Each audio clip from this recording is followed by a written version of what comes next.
Хорт татвар үүсгэхэд бол олон зүйлийн шалтгаанууд байгаа л да. За нэгд нь аваад гэхэд бидний амьдралд холбогдолтой тэгвэл одоо физикийн талаас аваад бол тамиг татжээ тийм ээ. Бидний хоол нь зогсгүй байна, халуун байна. Тэгээ бид нарт харгалж байна, хөдөлгөөн хийхгүй байна, тийм ээ. Цацраг бодистой ойртож байна, тийм ээ. Гэх зэргийн олон шалтгаанууд байгаа. За химийн талаас нь аваад хэлэх юм бол одоо энэ химийн бодисууд их байна шүү дээ. Одоо ч бол химийн бодис их болсон. Бид нар дээр үед их юм уу? Одоо ер нь хүн төрөлхөйт нь анхны үед нь бол өдөрт нэг хэдэн зуун зүйлийн бодистой одоо ойртож ясан бол энэ өдөр бол хамгийн доотлоор хэдэн төмөн бодис, төмөн зүйлийн бодисоос дээш бодистой. Энэ дотор химийн бодисууд өндөөл байж байгаа химийн юм байж гэн тэр будах ид байж гэн будгууд байна. Тэгээд агарын бохирдлууд байна, тийм ээ.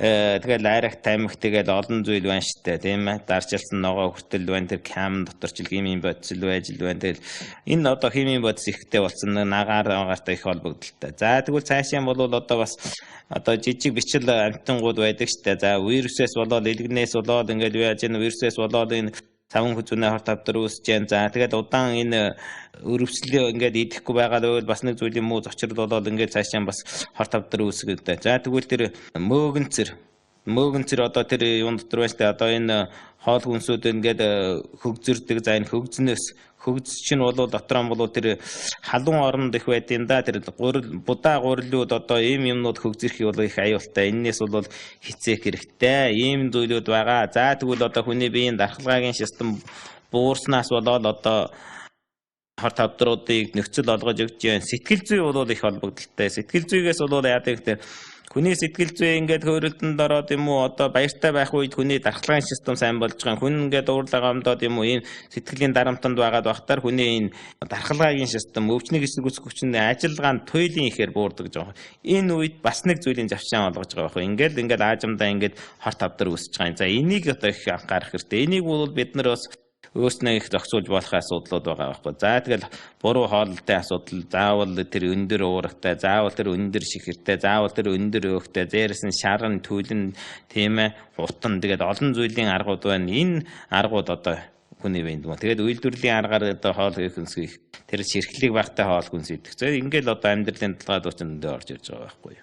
Тэгээд одоо бид нарын бол одоо хүний биеийн дотор бол ер нь бол энэ юу эсэн дотор бол хорт тавдар үүсгэх тийм ген байгаа байхгүй. Яагаад гэвэл тэр хайшаанч хөгжиж болно шүү дээ.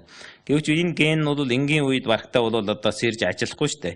Ямар нэгэн тохиолдлоор юм уу энэ үед л одоо тэр гаднаас хорт байдасч орох юм уу ийм үед одоо ингээд хувирах болцоотой.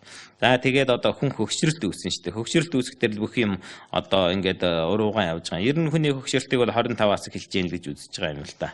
За тэгэл аажимдан хөгшрөлт үүсгэхээр чим хүний дотоод үйл ажиллагаа нь муудаад ирж гин эртний үйл ажиллагаа муудж гин эсийн чинь өөрөө ган шинжлэх чадвар муудж гин тэгэл ингээл одоо нас явахтаар их бас амархан үүсэж байгаа байхгүй. Энэ зарим өвчнгүүд бол одоо хүний аннаас урт утсантай холбогддогоор олон зүйлийн өвчин илэрж гарч байгаа. Энэ бас холбогдол байгаа л да.